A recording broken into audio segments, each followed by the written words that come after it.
later.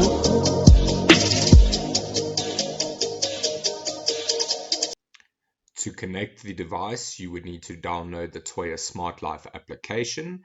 This can be done by scanning the QR code on this video, downloading the application, registering with your phone number or email address, and verifying it.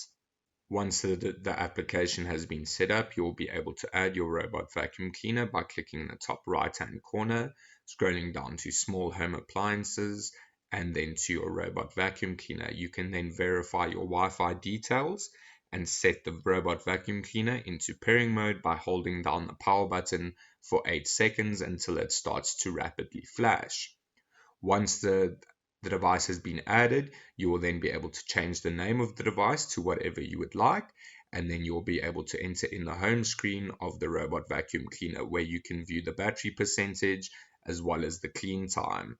You will also be able to send the device to its charging station and set different automation commands of what time of the day you'd like it to activate, deactivate, and if you'd like to repeat these steps on different days of the week. Thank you for watching.